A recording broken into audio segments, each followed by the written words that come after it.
legs, 2 ears, 1 trunk, and eats like a horse. Now, you won't believe the strange, weird things that are about to happen. Hey, Zelda? Zelda? Yes, Poopsie? I have an announcement to make. Yes, Poopsie? You'd better sit down for this. Yes, Poopsie. Zelda, how long have you been after me to be your fella? Since we were both in kindergarten. And how many times have I turned you down? 36,408. But you've never been discouraged, true? True. You've always said that no matter how I struggle, you'll get me in the end, true? True. You've always said that I was the only man in the world for you and that you mean to have me, so I might as well quit fighting, true? True. All right, Zelda, here's my announcement. Are you comfortable? Yes, Poopsie. I mean, are you sitting firmly? You're not going to keel over anything? Yes, Poopsie. Zelda, take a deep breath. Zelda, I surrender, I quit, I'm yours. You're all right. You're not going to faint or anything. Yes, sir, Zelda, your long chase is over. I'm through running. You've got me at last. Well, Zelda, what do you say? Who needs you? Zelda, I know you're all choked up. What?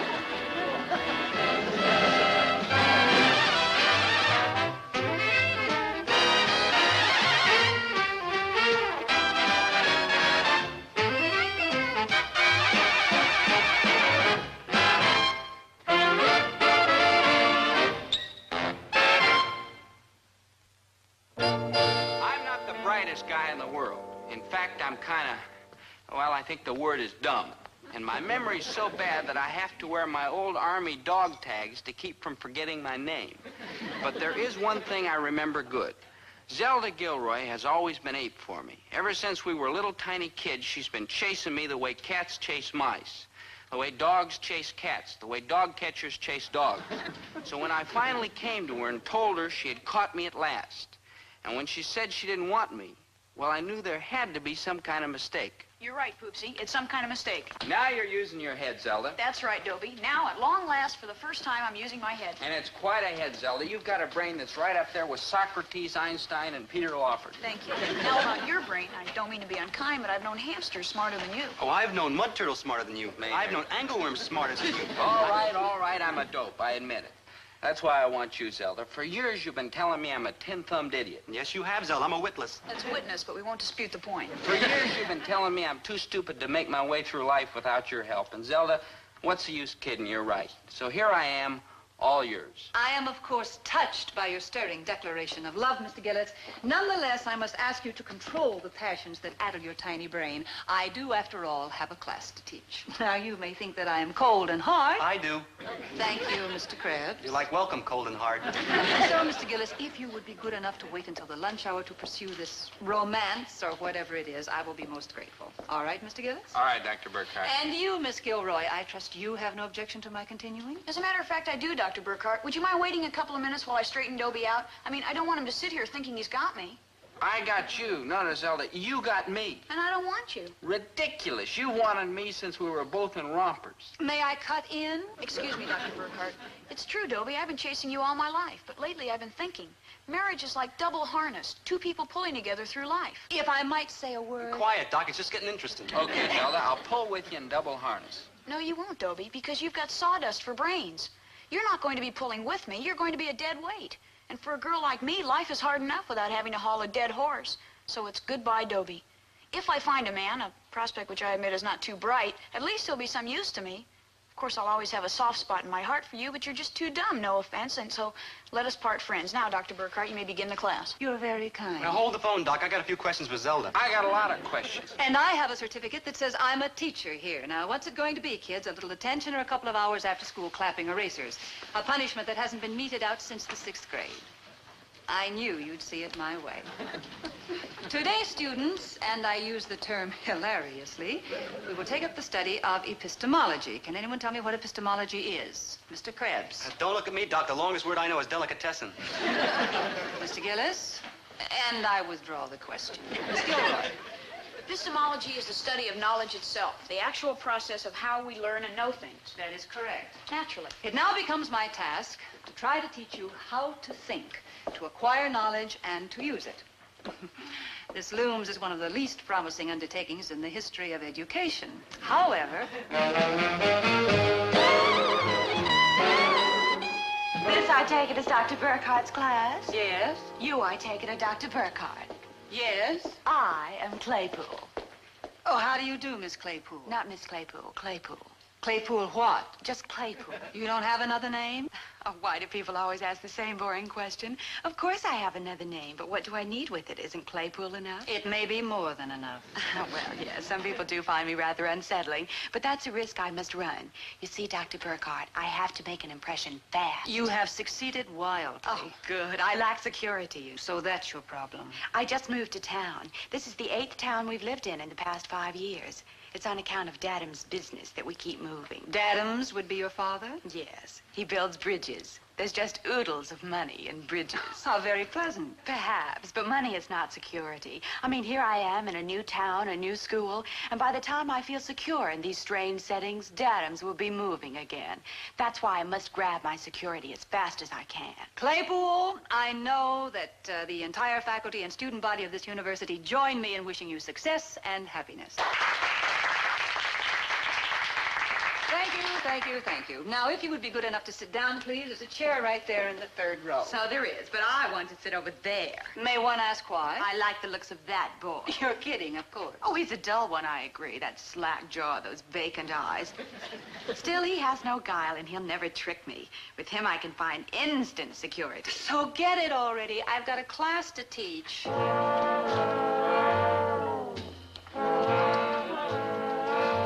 Now, see here. Miss Gilroy and all the rest of you, if you will just contain yourself for 5 seconds, something wonderful is going to happen. 5, 4, 3, 2, 1. What did I tell you? Something wonderful has happened. Read pages 208 through 227, and tomorrow we will again set our eager young feet on the road to epistemology. Class, and I use the term laughingly, dismissed. Yes, ma'am? You'll do. You make us steady with me. Yeah, look, ma'am, I mean no offense, Talk, but, talk. Are you blind, fellow? I'm rich, beautiful, glamorous. To you, I represent your dearest dream come true. To me, you represent instant security. So why dawdle? Here's my hand. Just a minute, just a darn minute. Is there something you wanted? Yeah, him. But you just got through telling me I was a dead horse. Rather an apt simile. So how come everybody wants him if he's a dead horse? He may be a dead horse, but he's my dead horse, so keep your cotton-picking hands off. So why don't you let the dead horse decide for himself? Because he's too stupid. Good point. Now, just a minute, just a darn minute. I've got to think. I'll help. Here's my choice, Zelda or Claypool. A tough decision. You know what I'd do? What? Re-enlist. You don't understand, Maynard. I've got to have a girl. A girl I understand, but Zelda or Claypool? Oh, come on. All right. So there are a couple of weirdos. I'll buy that. But on the other hand, who else would have me? Well, I'll buy that. Now, what it boils down to is this. Of the two weirdos, which one is the least weird? And that's not too hard to figure out, even for me. Well? Zelda, I'm yours. Ha ha ha! Put that in your pipe and smoke it. You thumping, enormous fool. Well, Zelda, I guess it's you and me, huh? I'm afraid so, Dobie. Horrible prospect, isn't it? Ghastly. Cheer up, kids. Look on the bright side. What bright side? You always got me.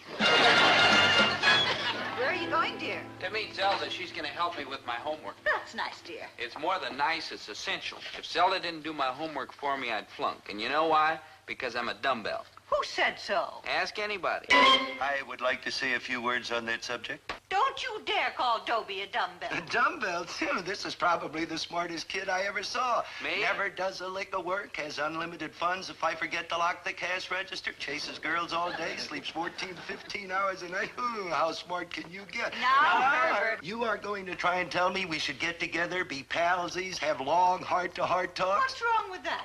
Okay, Winnie, let's try it your way. Son, how would you like to sit down and have a long heart-to-heart talk with me? Sort of get to understand each other better, huh? Dad, what do we need to understand each other for? I mean, we've got such a solid relationship now. Good, clean, honest hostility. I mean, we know where we stand. Why louse it up? You know something, boy? You are right. Sure I am, Dad.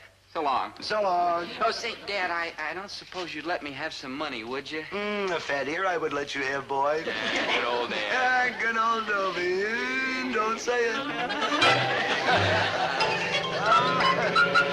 Like hi, Dobe. Like goodbye, Maynard. You're waiting for Zelda, huh? How could you tell? You look miserable. Maynard, let's be honest. I like Zelda, I respect Zelda, I admire Zelda, but love Zelda? No, Maynard.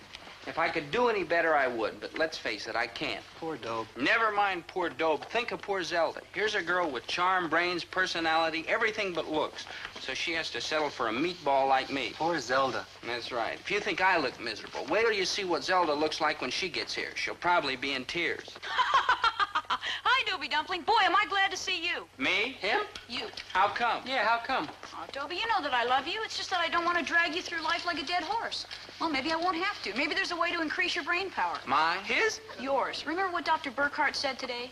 Who? Dr. Burkhart, our teacher. Kind of a tall one, lots of teeth and kind of blonde, remember? Oh, that Dr. Burkhart. Yeah. Yeah, that Dr. Burkhart. She gave us an assignment for tonight, which of course you've forgotten, so let me tell you. We're supposed to study epistemology, which is the science of how we know things. How do we know things, you ask? I didn't ask. Did you, Dobe? Not me. Me neither. Must be an Listen echo to in here. this. The first step in knowledge is memory. Before we can truly know anything, we must train our minds to grasp and retain facts. In short, to remember. This we accomplish by means of mnemonics. What are mnemonics, you ask? I didn't ask. Did you, Dobe? Not me. Me neither. Mnemonics is simply a fancy name for the little memory aids that everyone uses.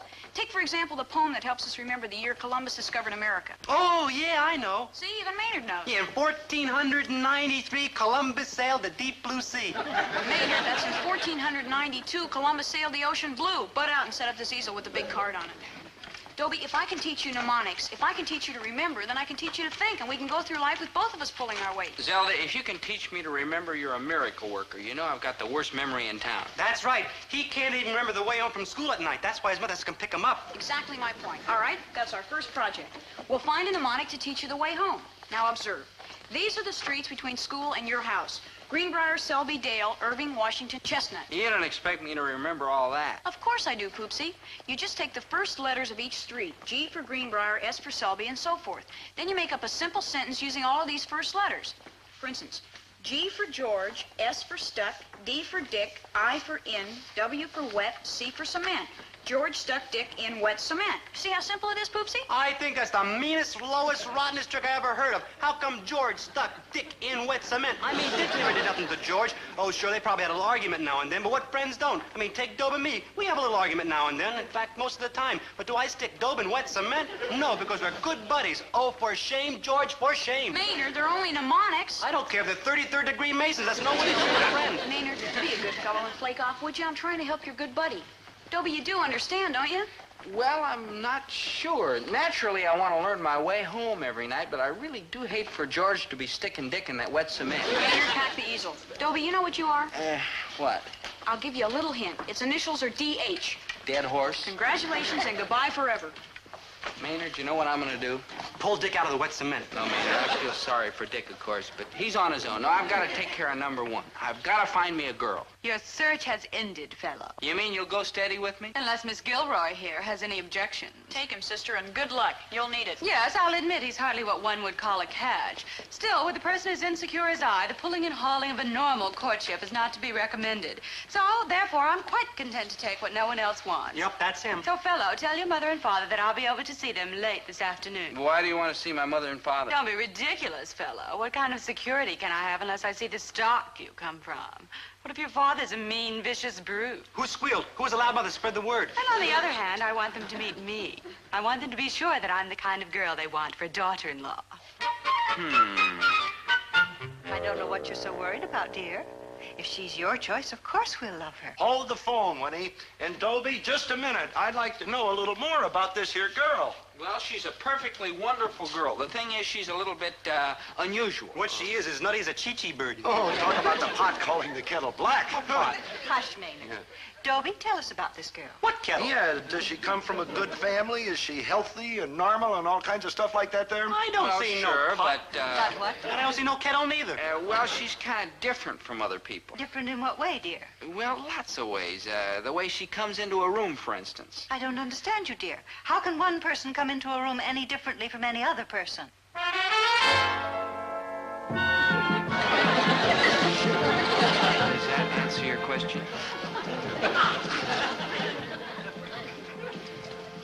These, I take it, are the parents. Mom, Dad, this is Claypool. Just Claypool. Oh, yes. Quite undistinguished. Drab, work-worn. Dull, of course, but reliable. You may kiss me. Stop the kissing. Claypool, get on your your pachyderm and pack it in. You're through here. I'm taking Dobie back. But Zelda, this morning you said That was this morning. This is this afternoon. You mean you want me back? It's not a question of want. It's a question of protecting an investment. I've got years tied up in you, mister, and I'm not giving you up. I'm confused. Oh, it's simple, Dobe. She only wants you when somebody else does. You could be right. No, Zelda, I'm not a yo-yo to be sent away and pulled back whenever the mood strikes you. I'm sticking with Claypool. Let's not be hasty, boy. That's right, dear. I'm sure that Claypool is a wonderful girl, but after all, you do have a great many years tied up with Zelda. Right. Now, we all admit that Zelda ain't no raving beauty, no offense, and that she's a kook, no offense, but at least she ain't a kook with an elephant. And that is rather important, dear, in choosing a wife. You must try to get one without an elephant. Look, it isn't as though I really want Claypool, but nobody else will have me. It used to be I always had Zelda warming up in the bullpen, but lately I can't depend on her. Dobie, you come back to me this time, and I promise you it's for keeps. You're sure? Positive. Make up your mind, fella. My security is dwindling by the minute. Look, Claypool, it isn't as though you're going to have any trouble finding another fella, a pretty girl like you. Yeah, with an elephant that's even prettier. I'm sorry, Claypool. Please try to understand. As they say in German, c'est la vie. Oh,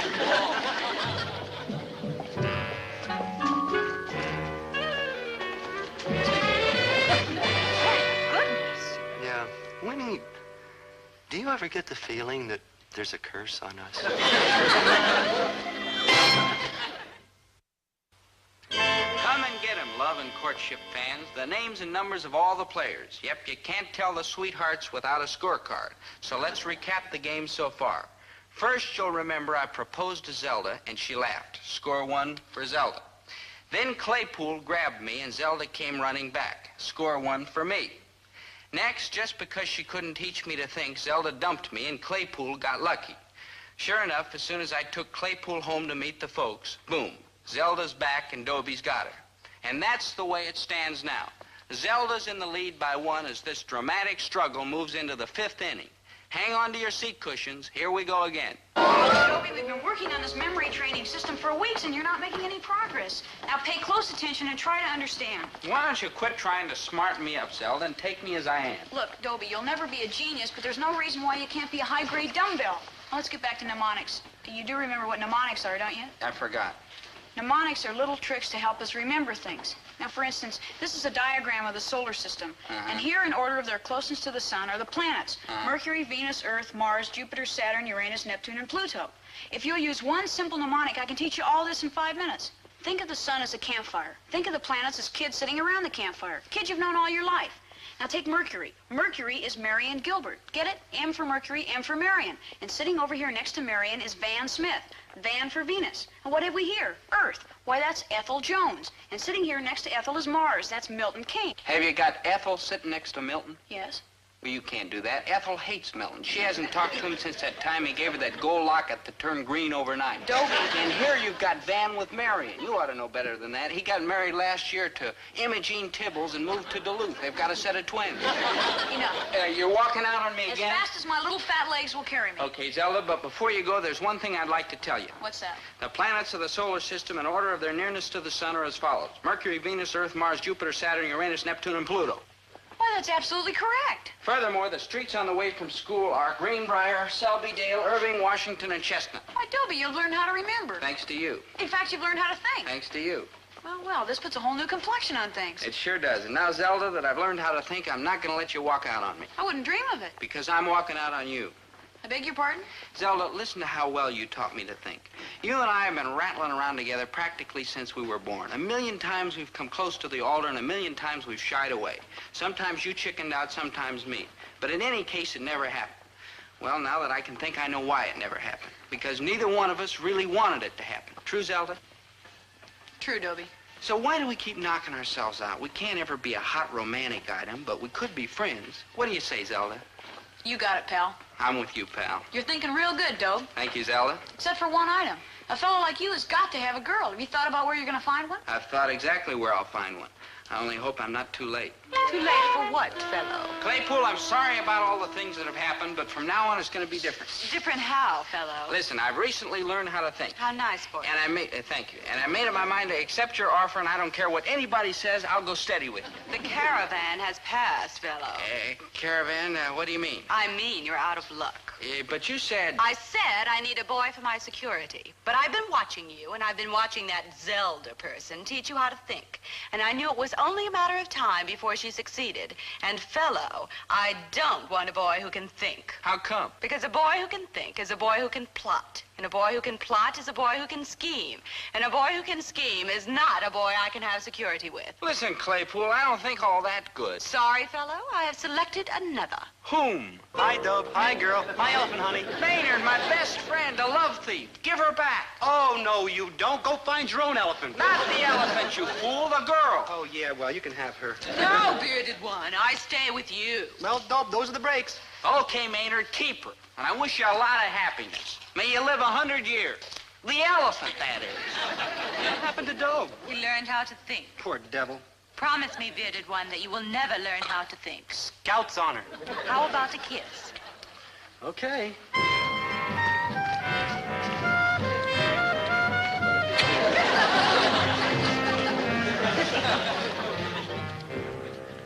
This looks complicated, but it's really simple. See, Zelda won out by not getting stuck with me. Claypool scored because she got her choice, namely Maynard. Maynard, he got the elephant of his heart's desire. And me, what I am is dead.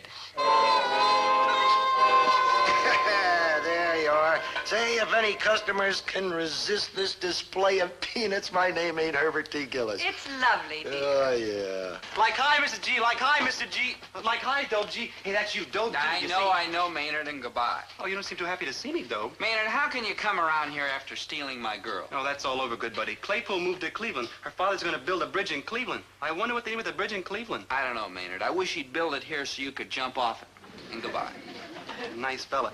Hey, Mr. G, you're going to find me the most pleasant, agreeable fellow who ever moved in with you. Who is moving in with who? It's just temporary, Mr. G, only like for a few years. Maynard, dear, you can't move in with us. What would your parents say? It was kind of like their idea. Well, it's kind of like my idea that you go right back now. Now, Herbert, it won't hurt us to have the boy here for a couple of days. He's probably had a little spat at home. Little, it was more like World War III. Well, you can stay here for a short time anyway, dear, until things cool down. Oh, bless your old gray head, Mrs. G. And bless your old gray head, Mr. G. Watch it, Maynard. I spent all day making this gorgeous goober display look artistic. Of course you can stay here, dear. Did you bring your things? I'm glad you asked that question, yes. Then bring them in. Oh, you're all heart, Mrs. G.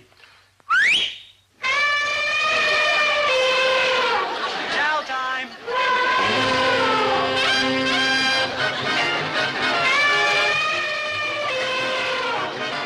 No, no,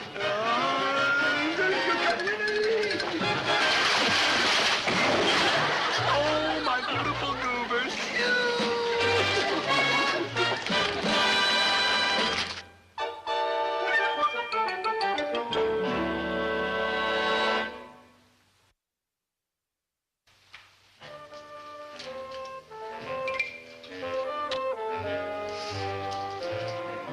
Oh, no.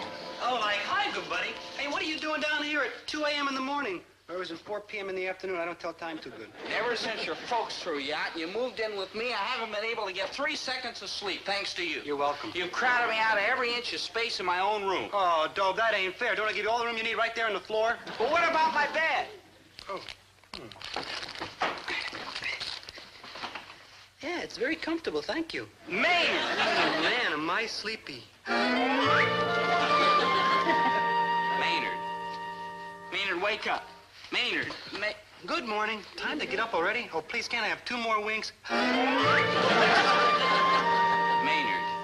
Maynard, wake up. Maynard. Oh, good morning. That was only 1 wink. Maynard. Maynard, wake up. Maynard. Good morning. That was wink number 2. Yeah.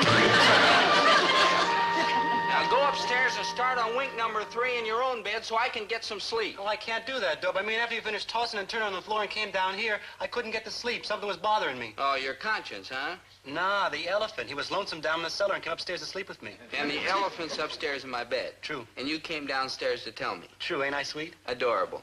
Now, Maynard, if your special sleepy time bulletin is concluded, I'll say goodnight. Where you going? Maynard, I think I'll go upstairs and take my chances with the elephant. Now, if you'll just make yourself comfortable.